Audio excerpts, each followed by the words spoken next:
সূর্যের তাপে পুরো গ্রাম হাঁসফাঁস করছে। ধান ক্ষেত তো শুকিয়ে ফেটে গেছে। উফ, এই গরমে আবার মানুষ বাঁচে নাকি? এই বছর এইরকম গরম পড়েছে, আগে কোনোদিন পড়েনি। জানি না বাপু, দিন দিন কি যে হচ্ছে। ঠিক বলেছো দাদু, সকাল থেকে 3 বার স্নান করেছি, তাও শরীর ঠান্ডা হচ্ছে না। জানি না, এত গরম এত গরম। কিন্তু দাদু, আজ মনে হচ্ছে একটু বৃষ্টি হবে।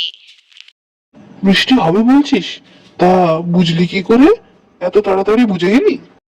আরে দাদু, দেখো না, বাতাসটা কেমন অদ্ভুত হয়ে গেছে। দেখেছো দাদু, বলতে না বলতে আকাশটা যেন কালো মেঘে ঢেকে গেল। হবে, এবার বৃষ্টি নিশ্চয়ই হবে। আজকে এত তাড়াতাড়ি মেঘ চলে এলো। আজকে তো ওই গরুটাকে নিয়ে বাড়িও ফিরতে পারলাম না। প্রায় দিন তো এখন বৃষ্টি হচ্ছে। ও ভোলা, ভোলা রে, ভোলা। এ ভগবান, আমার ভোলা গেল কোথায়? ভোলা রে, ভোলা। সুজয়দার মাথাটা খারাপ হয়ে গেল নাকি? নিজের মনে এমনি করে বিড়বিড় করছি, বলছে, ও সুজয়দা, কি হলো গো, কাকে ডাকছো? আর বলো না দাদা, বলো না।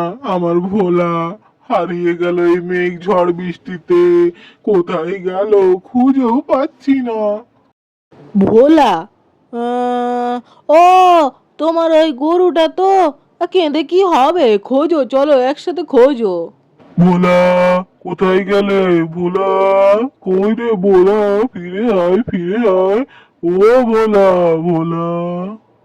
সারা জায়গা খুঁজে বেড়ালে, আর এই ভোলা তোমার এখানে বসে রয়েছে। এই তো, মনে হয় মেঘ ঝড়ে একটু ভয় পেয়ে গেছিল। ভোলা রে, তোকে খুঁজে পেয়ে আমি খুব খুশি হয়েছি ভোলা। ধন্যবাদ দাদা তোমাকেও আমার গরুটা খুঁজে দেওয়ার জন্য। ভোলা আমার বড্ড শোকের গায়ে গো। এই দিদি, বাইরেটা দেখেছিস কিরকম মেঘ করছে, বৃষ্টি হচ্ছে, আমার না বাড়ি মজা হচ্ছে। গরম গরম তেলে ভাজা খেতে মন করছে রে। সারাক্ষণ কেবল খাই খাই ব্যাপারটা তোর কবে বন্ধ হবে বলতো? বৃষ্টি পড়লে খেতে মন করে, মেঘ ডাকলে খেতে মন করে, গরম দিলে খেতে মন করে। কি আর বলবো, আমিও ছোট ছিলাম, তেমনি আমিও বায়না করতাম বৃষ্টির দিনে।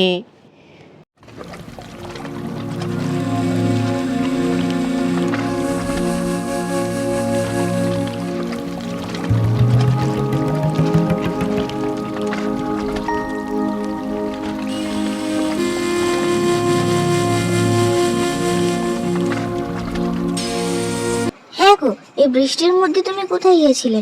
আমি তো ভাবলাম এই বৃষ্টিতে হয়তো ভিজে যাবে। তা কি এনেছো এই থলের মধ্যে?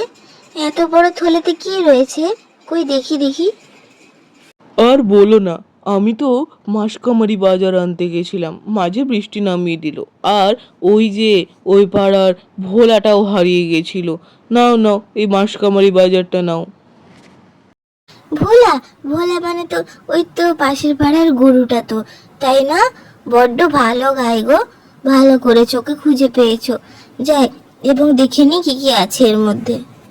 ভাবছি আজ সন্ধেবেলা বাড়ির সকলের জন্য কিছু একটা বানাই। ওই বৃষ্টি হচ্ছে, তো বৃষ্টির দিনে একটু কিছু তো খেতে মন করে। দেখি কি কি এনেছো সমস্ত জিনিস, আমি বরং কিছু বানাই। ভালোই হলো, আজকে দুটো গরম গরম লুচি ভেজে দিলাম। আর ঘরে মাংস রাখা ছিল, সেই মাংসগুলো দিয়ে পকোড়া বানিয়ে দিলাম। এই তো বৃষ্টির দিনে দারুণ লাগবে। বৌমা, খেতে খুব ভালো হয়েছে মাংসের পকোড়াগুলো। এই বৃষ্টির দিনে মাংসের পকোড়া আর গরম গরম চা, এ হলে আর কিছুই চাই না।